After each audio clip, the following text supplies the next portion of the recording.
Bien le bonsoir les Blaugrana, comment on se retrouve pour cette nouvelle vidéo actualité? On va essayer tout de même de tenir en régularité et ne pas être officiellement le Dani Olmo des youtubeurs. J'apparais, je disparais. Ou encore le Christensen des youtubeurs parce que il revient de blessure, il est déjà blessé. En tout cas, il était annoncé comme étant quasiment de retour. Et bien non, retour à la case départ, douleur au mollet. On va ouvrir cette vidéo actualité justement par cette information. En tout cas, j'espère que de votre côté, tout va bien. N'hésitez pas à soutenir la chaîne avec un petit abonnement, un petit like et on se plonge dans l'actu du jour. Parlons de Christy, autrement dit Christensen. Lui, c'est un aller sans retour qu'il lui faut et ce dès le prochain mercato. Même le mercato d'hiver là. Dès qu'on rentre dans la première minute du mercato, il faut courir vers Christensen et le jeter d'un aller sans retour. C'est quoi ça? Enfin, jetons-le doucement quand même parce que sinon il risque de se blesser encore 4 ans.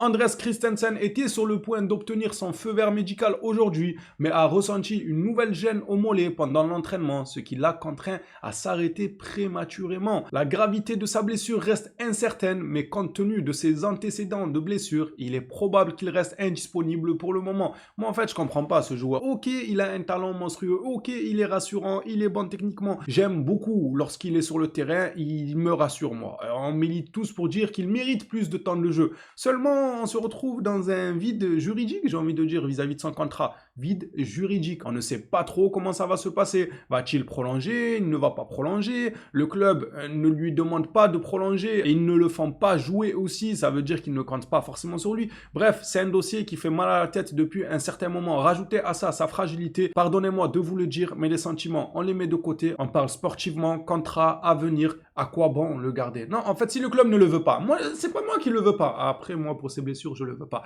Mais du joueur et de son talent et son potentiel, le club ne le veut pas. Ça sert à quoi de batailler, d'avoir ce genre d'informations tous les 4 matins? Vous savez, moi, je le soupçonne de quoi, Christensen? Je le soupçonne d'être un flemmard. C'est un flemmard, il profite des arrêts de travail. C'est comme un salarié qui ferait des arrêts de travail tous les 4 matins. Vous savez, on a tous ce genre de collègues au travail, les gars. Arrêt de travail sur arrêt de travail. Lui, c'est pareil. Sauf que lui, il est payé des millions. Il n'est pas payé un tout petit peu. Ça veut dire, il encaisse ses milliers d'euros par semaine. Et il fait un arrêt de travail, une gêne au mollet. Mais qu'est-ce que ça veut dire une gêne au mollet? Moi, on est tous gênés au mollet. C'est bon, joue mon frère. Bon, déjà, vous me direz, même lorsqu'il reviendra de blessure, il sera sur le banc. Ça, c'est incompréhensible, alors qu'il est hyper bon, il est doué sur le terrain. N'allons pas refaire l'histoire non plus. Comme je vous ai dit, c'est dû au vide juridique dans son contrat. Le club ne sait plus trop sur quel pied danser. On le garde pas, on compte sur lui, on ne compte pas sur lui. À l'heure actuelle, je peux vous l'affirmer que le club ne compte pas sur le joueur. Donc, si vous voyez son départ, il ne faudra pas non plus crier à l'incompréhension totale. Incompréhension vis-à-vis de son football, c'est OK. Et tout ce qui gravite autour de son football, eh ben, on peut se poser beaucoup de questions dessus. Le club ne le veut pas, le joueur se blesse tous les 4 matins, le coach ne lui accorde pas une confiance totale pour les minutes de temps de jeu. Enfin bref, tout ça fait que pour moi, trop, c'est trop. Aller sans retour et qu'on passe à autre chose et qu'on essaye de miser sur un défenseur pour qui le club pourra miser à 100% sur lui, le coach lui donnera des minutes de temps de jeu et qu'il soit étincelant et bon, comme ça on est tranquille pour l'avenir. Et on ne se casse plus la tête avec ces joueurs en carton qui se blessent tous les 4 matins. Et en parlant de blessures, il y en a un qui risque de revenir. J'y suis allé un peu fort quand même avec Christensen, mais c'est à la hauteur de la déception. Je suis désolé, je suis le premier à aimer Christensen. Mais lorsqu'on est beaucoup déçu, eh bien, c'est dur de se contenir après, on va pas se mentir. Juan Garcia est attendu pour le match contre Bilbao, donc très prochainement un retour de Juan Garcia. Ça fera plaisir, premièrement aux supporters de Barcelone, deuxièmement au joueur lui-même, certainement qui sera content de rejouer, et troisièmement à Tech. Il est super content de voir que Garcia est sur le point de revenir, parce que pour lui là, ça va être bronzette sur le banc, il va prendre sa crème solaire, passer son temps à bronzer en regardant un match de football, et les milliers qui s'empilent dans son compte en banque à la Tech et sa non-envie de jouer. C'est incroyable quand même. On est le Barça. On est les seuls à aller chercher des joueurs retraités qui n'ont pas envie de jouer. L'agent de Vitor Roque confirme l'intérêt des clubs de première ligue pour le joueur. Mundo Deportivo rappelle que Barcelone détient un pourcentage de vente de 20% de plus en cas de victoire de Palmeiras en finale de la Libertadores. Le Barça obtiendrait de l'argent. Envoyez tout ce que vous avez, faites les fonds de tiroir, les fonds de caisse et tout. Envoyez seulement parce que le 1-1, attends, on a trop mis ça sous le tapis rapidement. On n'est toujours pas au 1-1. Et oui, j'allais en parler, mais on ne l'est toujours pas. Est-ce que c'est normal ça? Sachant qu'en début d'été, début de mercato, dès que ça a ouvert les portes, Il y avait Laporta derrière pour nous dire salut, on va commencer ce mercato au 1-1, on va recruter un tel, c'est bon, on est stable financièrement. Au final, tout le mercato, on n'était pas au 1-1, on n'a plus vu Laporta derrière la porte, et pourtant il est imposant, donc on ne le raterait pas derrière une porte, autant vous dire. Enfin bref, ça c'est ses kilos, etc. Il gère ça comme il veut. Mais revenons à nos moutons, les gars. Je disais que au fil du mercato, on n'a pas vu de 1-1. Et carrément, au fil de la saison, nous voyons toujours pas de 1-1. Incroyable. De plus, en cas de... Bon, je l'ai déjà lu. Voilà, le 1-1, ce qui me fait... voilà, le 1-1, il me fait perdre la tête maintenant. Je relis le même communiqué 15 fois. T'es fier de toi, Laporta? Arrête, sois sérieux 2 minutes. En plus, je crois récemment, on n'a pas fait une collaboration avec Uber, quelque chose comme ça, là. Livraison de fast-food et tout.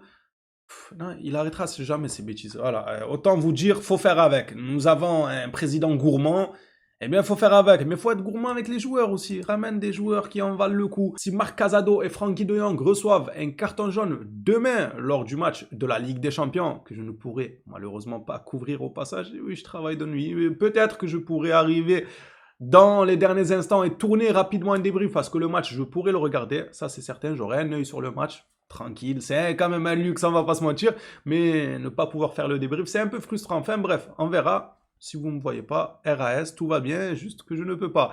Ils manqueront le match contre Chelsea à Stamford Bridge. Ça va l'accent ou pas? Stamford Bridge. Stamford Bridge. Stamford Bridge. Non, je trouve ça va. Je suis éclaté au sol en anglais. Casado et Frankie, s'ils prennent un jaune, ils ne jouent pas contre Chelsea. J'ai envie de vous dire, s'ils sont là ou pas, est-ce que ça va changer quelque chose à notre jeu dégueulasse de ces derniers temps? Ces derniers matchs, ces dernières semaines, ces derniers mois, est-ce que ça va changer quelque chose? Non, c'est vrai, ça fait un moment, on peine à proposer quelque chose de hyper stable, hyper potable, alléchant à regarder jouer. On a perdu ce plaisir qu'on avait repris l'habitude d'avoir lors des matchs de Barcelone. Est-ce que s'il n'y a pas Casado ou Frankie, non, prenez même rouge si vous voulez directement, voilà. Comme ça, vous jouez pas demain, vous jouez pas la semaine d'après, prenez rouge, voilà. Comme ça, au moins, on aura une raison de se dire pourquoi on joue mal. On pourra dire, il n'y a pas Pedri, il n'y a pas Rafinha, il n'y a pas eux là, Casado, Frankie. On aura une raison de se dire pourquoi nous jouons mal. Évidemment, je rigole. Je veux pas qu'ils prennent un carton jaune, je veux qu'ils soient là contre Chelsea. C'est bon à savoir, surtout face à un adversaire comme Bruges.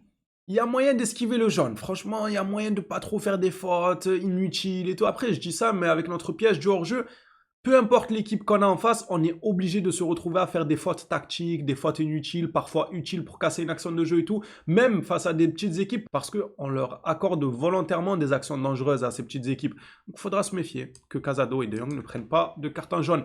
Pour terminer cette vidéo actualité, finissons, vous et moi, sur ce communiqué qui concerne un joueur dont on rêve tous de le revoir sur le terrain. Sport nous parle de Rafinha. L'optimisme règne à Barcelone quant au retour prochain de Rafinha. Le joueur est rentré dans la phase finale de sa convalescence et devrait commencer à s'intégrer à l'entraînement collectif cette semaine. C'est déjà une bonne nouvelle à mi-temps, voilà, à moitié une bonne nouvelle, en espérant que lui aussi, pas comme Christensen, il ressente pas une douleur à un cheveu. Oui, ils sont capables à Barcelone, surtout quand on voit Christensen qui ressent des douleurs tous les 4 matins. Bientôt, il aura mal aux cheveux, lui. Il va me dire, je peux pas jouer, j'ai une douleur à un cuir chevelure.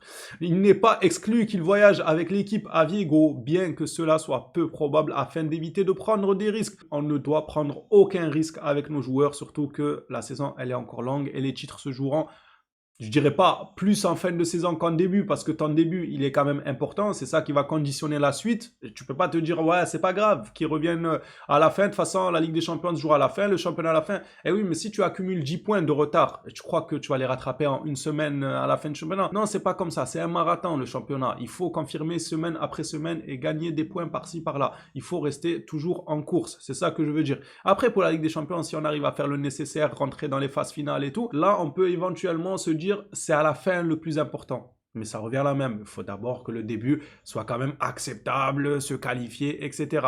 Enfin bref, les Blaugrana, ça sera tout pour cette vidéo actualité. Merci à tous ceux qui l'auront regardé jusqu'ici, qui participent aussi dans l'espace commentaire au débat. C'est très important, ça fait plaisir et je vous répondrai aussi avec plaisir évidemment. On s'attrape à la prochaine vidéo sur le Barça. D'ici là, prenez soin de vous les Blaugrana.